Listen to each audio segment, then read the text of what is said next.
तरह से आपके 7 शरीर हैं। तो ये 7 शरीरों में बोल दिए जाते हैं कि ये स्थूल शरीर है, फिर सूक्ष्म शरीर है, फिर कारण शरीर है, फिर तुरीय शरीर है, फिर आत्म शरीर है, फिर ब्रह्म शरीर है और निर्वाण शरीर है। ऐसे 7 शरीर बोल दिए जाते हैं। तो खंड खंड में जो की जाती उसे हम साधना कहते हैं। और कोई भी कर्म है, इसको ध्यान से समझना, क्योंकि आज आप जो दीक्षा लेने जा रहे हो वो तो महत्वपूर्ण है ही, क्यों लेने जा रहे हो और कैसे करोगे, इसलिए ज़्यादा महत्वपूर्ण है। तो जितना भी कर्म है, आप कुछ भी करते हो कर्म है। मैं बोल रहा हूं ये कर्म है, आप सुन रहे हो यह भी एक कर्म है, आप भोजन कर रहे हो यह भी कर्म है, भोजन छोड़ दीजिए उपवास करिए यह भी कर्म है, आप सोते रहिए कर्म है, जाग जाइए ये भी कर्म है, दौड़ते रहिए कर्म है, खड़े हो जाइए ये भी कर्म है। ये सारे कर्म हैं जो आप करते हैं और हर कर्म का भोग आपको भोगना है, ये तय है। क्यों भोगना है? क्योंकि कर्म आप कर रहे हैं, तो जो भी आप करेंगे उसका भोग निश्चित है। तो ऐसा क्या किया जाए कि हमारे द्वारा किए जाने वाले कर्म का भोग हमें ना भोगना पड़े? ऐसा क्या करें? तो इसके लिए बहुत सीधा है। भगवान शिव कहते हैं कि कुछ भी हम करें, कर्ता के भाव से जब हम करते हैं कि मैं कर रहा हूं, तो इसका भोग तय होता है। ठीक है, आप देखते हो ना, जब आप आते हो दरबार, आप बोलते हो कि गुरुदेव आपकी कृपा से हम बहुत अच्छे हो गए, हम मरने से बच गए, तो हमारा आप पूरी बात नहीं कह पाते, मैं बोलता हूं तुरंत, सब बाबा और माँ करते हैं। बोलता हूं, सुनते हैं आप? इससे क्या हुआ? हमने कुछ किया ही नहीं।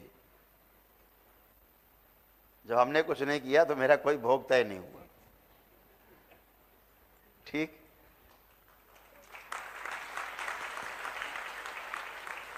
और जहां हम कहते हैं हाँ भाई ठीक कह रहे हो, हमने ठीक किया, अच्छा किया भाई, हमने तुम्हारा ये किया, ऐसे किया, वैसे किया, तुमको अच्छा तो किया, ये मेरा भोग तय हो गया, क्योंकि हम कर्ता हो गए। हमने मान लिया गहरे में कि हमने किया है, स्वीकार कर लिया मेरे मन ने, तो फिर हम कर्ता हो गए। जब कर्ता हो गए तो भोग तय है। इसीलिए भगवान श्री कृष्ण ने अपने पूरे दर्शन में, भगवान श्री कृष्ण ने कभी साधना नहीं की। कभी पढ़ा आपने?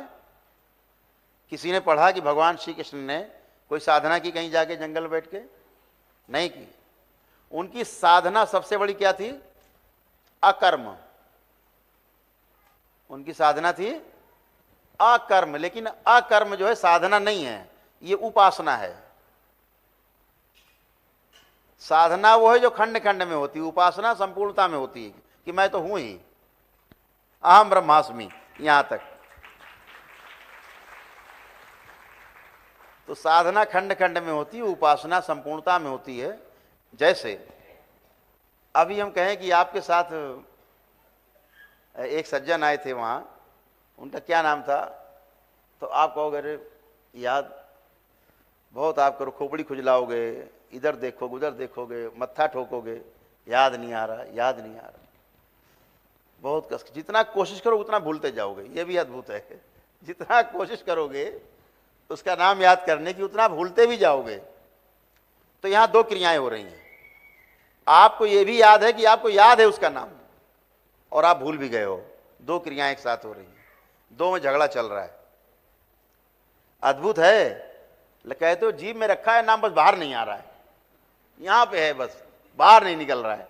मतलब आपको ये पता है कि याद है, निकल नहीं रहा है, बाहर नहीं निकल रहा है। तो जो बाहर नहीं निकलता, आप उसके तल में नहीं पहुंच पाते, जहां पर चीज है और तल में नहीं पहुंच पाने के कारण वो बाहर नहीं आ पाती, वो दोनों तल टूट जाते हैं। ऐसे 4 तल हैं, कहने के लिए 4 तल हैं, वो बाकी तो कुआं तो कुआं है, उसमें काहे का बीच में है, वो बीच का भाग, वो कहते कुएं का मध्य भाग, कुएं का ऊपरी भाग, कुएं के नीचे के भाग, कुएं के पानी के नीचे के भाग, ऐसे बांट दिए 4। अब कुछ बांट दो, लेकिन कुआं तो कुआं है, गहराई तो एक ही, गिरा हो झम से पानी में। तो ऐसे नाम तो तमाम दे सकते हैं, लेकिन उपासना पद्धति भगवान श्री कृष्ण की जो थी वो उपासना पद्धति थी, इसलिए कभी कोई साधना नहीं की उन्होंने, क्योंकि उनका सारा जोर अकर्म पे था। जो भी करते थे वो अकर्म, मैंने किया ही नहीं। और जब इस अवस्था में आप पहुंचना हो आपको धीरे धीरे धीरे धीरे धीरे धीरे करके संपूर्णता में, तो वो स्मरण है।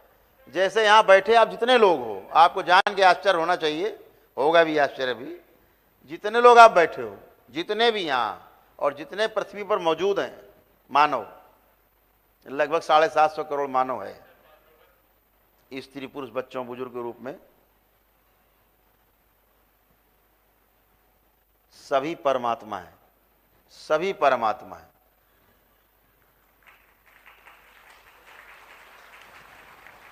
बस क्या है, भूले हुए हैं। कैसा भूले हुए हैं? बस जुबान पे बाहर नहीं निकल रहा है। तो परमात्मा तो हैं आप, लेकिन जिस दिन जुबान से निकल के बाहर आ गए आप परमात्मा हो जाते हैं।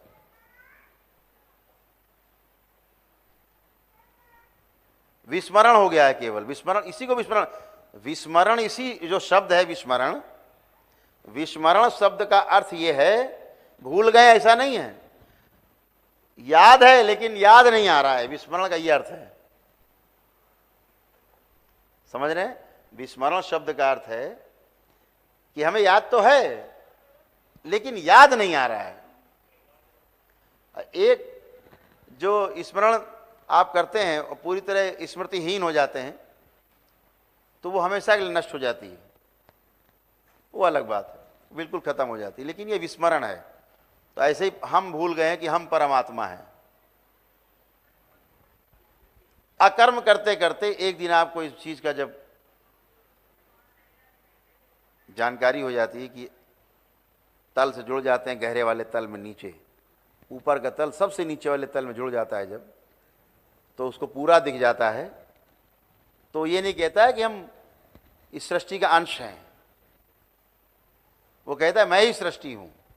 फिर वो कहता है कि अहम ब्रह्मास्मि, मैं टोटल हूं, टोटल का अंश नहीं हूं, पूरा हूं मैं। तो वो स्मरण आ जाता है आपको। जैसे स्मरण आया तो वो सारी जितनी शक्तियां हैं ब्रह्मांड की वो आपके पीछे लग लेंगी, सब आपके साथ चलेंगी, क्योंकि आपको स्मरण हो गया है। आपका ऊपर का तल नीचे के तल दोनों जुड़ गए हैं, पूरी यात्रा चल रही है ऊपर से नीचे। अभी आपकी यात्रा खंड खंड में है, एक शरीर, एक चक्र, दूसरा चक्र, तीसरा चक्र, ऐसे चलेंगे आप।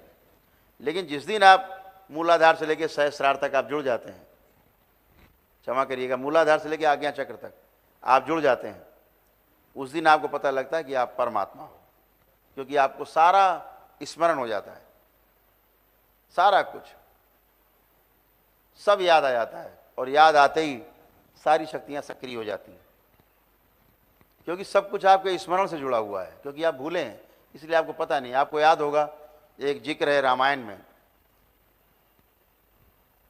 कि भगवान श्री राम जब जाना चाह रहे थे, किसी दूत को भेजना चाह रहे थे लंका, कैसे जाए, कोई पुल नहीं, कोई जहाज नहीं। तो हनुमान जी को तैयार किया गया, उनके जो जामवंत जी थे और सब लोगों ने, नल नील सब लोगों ने, उनको याद था कि ये उड़ सकते हैं, हनुमान जी को याद नहीं था। उनसे कहा गया तुम जाओ लंका, बोले हम कैसे जाएंगे, बोले तुम उड़ सकते हो। तो वो भूले हुए थे, भूले थे, ये प्रकरण याद है आप लोगों को, तो उनको याद दिलाया जाता है अरे आप तो उड़ सकते हो भाई। फिर अच्छा, तो जब उनके आखिरी तल से ऊपर का तल जुड़ा तो उनको शक्तियां प्रकट हो गई सारी। तो हनुमान जी लंका पहुंच गए उड़ के। बाकी लोग नहीं अपने तल को जोड़ पाए तो पुल बना के गए, अपने को नहीं जोड़ पाए, उड़ के नहीं जा पाए। तो ऐसे शक्तियां सभी में रहती हैं, सभी के आसपास रहती हैं। पात्र चाहिए। जब आप में पात्रता आती है तो शक्तियां स्वतः ही आपके द्वारा कार्य करती हैं।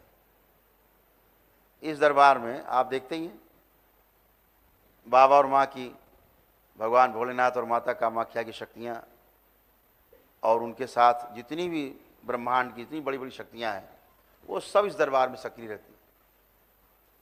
यहाँ हम अपने दरबार के साथियों के साथ जो इस हिंदुस्तान के बड़े बड़े दरबार हैं, हर 2-4 दिन में 6 दिन में उनकी शुद्धि सफाई करते रहते हैं हम यहीं बैठ के, या वहाँ जाके करते हैं जब माँ आदेश देती है कि वहाँ तुम्हें जाना है और वहाँ ये स्थापना करनी, इनकी पुनर्स्थापना करनी है इस माँ की या देवी की, वापस वो है नहीं स्थान पे, तो इसलिए हम जाते हैं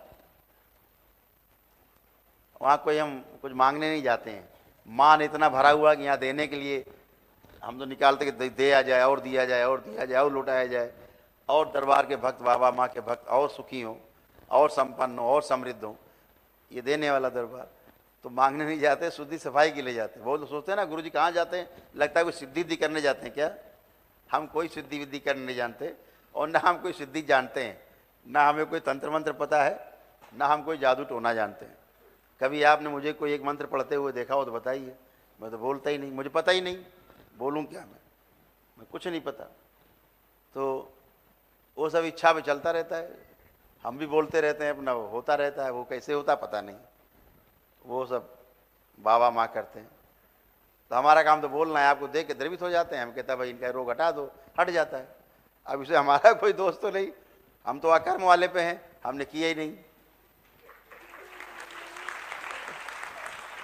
हम करते ही नहीं, हम तो बोलते हैं हमने कुछ किया ही नहीं। तो हम तो आनंद में आते हैं आपके साथ।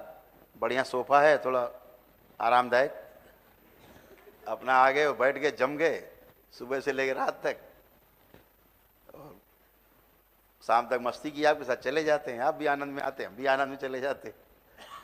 आप कहते हो हम ठीक हो गए, तो हमको लगता है कि हम ठीक हो गए, अच्छा लगता है।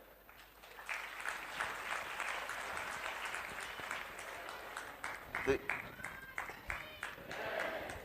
ये दरबार की आपकी शक्तियां हैं। तो जो आप दीक्षा लेने जा रहे हो, इसका जो सबसे बड़ा कार्य है, इसी जन्म का नहीं, आप अगले भी आपके जो जन्म हैं वो भी आपके अच्छे हों, और आप पूरी तरह से पवित्रता के साथ अगला जन्म आपका हो, जहाँ पर आप जो एक कष्ट भोग रहे हैं इस समय, ये कष्ट ना भोग करके और आप दूसरों के कष्ट भी दूर कर पाएँ, उस वाली अवस्था में जाने का प्रयास है। इस दीक्षा के बहुत सारे आपको फ़ायदे हैं, जो समयाभाव में बहुत ज़्यादा आप उससे चर्चा नहीं कर सकते, कभी करेंगे चर्चा तो वो भी लाभदायक रहेगी, आपको समझ में आएगा। केवल आप एक बात समझिएगा, हमेशा जब भी शरीर में कोई कष्ट आए, इस बात को ध्यान से सुनना, जब भी शरीर में कोई कष्ट आए तो सीधे एक जगह दिमाग लगाना कि हमारा कोई भोग है जो प्रकट हो रहा है, ठीक है। और जब आपकी ये मंत्र दीक्षा हो जाएगी और आप इसको सिद्ध कर लेंगे या नहीं भी सिद्ध कर पाएंगे, आप केवल उसकी कल्पना करके कि मेरा ये रोग, ये मेरा जो भोग या मेरी समस्या आ गई, खत्म हो जाए, और ये जाप आप करते रहेंगे, वो समस्या भी गायब हो जाएगी, एकदम से दिखेगी नहीं कहाँ गई। वो समस्या इसलिए गायब होगी क्योंकि वो भोग नष्ट होगा आपके जप से, जिसके कारण कष्ट आया है, समस्या आई है, तो भोग नष्ट हो जाएगा, तो समस्या अपने आप चली जाएगी। दरबार क्या करता है, आपके जो कर्म भोग हैं उनको निष्क्रिय कर देता है, तो आपके कष्ट चले जाते हैं। कष्ट आते हैं आपके भोगों को आप भोग पाओ, भोग करके आप शुद्ध हो जाओ, आपका अगला जन्म अच्छा हो, समझ रहे हैं, इसलिए आते हैं। जैसे बैंकों का कर्जा है, अदा कर लिया अच्छे से तो अगली पीढ़ी को दिक्कत नहीं होती, नई अगली पीढ़ी भरती है उसको बैंकों में। तो आपके पास जो भी अपने कर्म भोग नष्ट कर लिए तो आपसे नष्ट हो गए और आपकी अगली पीढ़ी को भोगने नहीं पड़ते। नहीं, डीएनए में एक होने के कारण पिछले चाहे 100 पीढ़ी के कोई पूर्वज हो, उसका कोई किया गया लेखा जोखा है, उसको आपको भोगना पड़ता है। चाहे वो गरीब की हाय हो, चाहे कोई श्राप हो, चाहे कोई दोष हो, चाहे किसी प्रकार का कोई अच्छा कार्य हो, तो उसका भी आपको मिलता है यश और भोग मिलता है। तो इसलिए इस दीक्षा का बहुत महत्व है, और दरबार से आप जुड़े रहते हैं, सीधे जुड़े रहते हैं, और आपको एक बड़ी सुरक्षा मिलती है।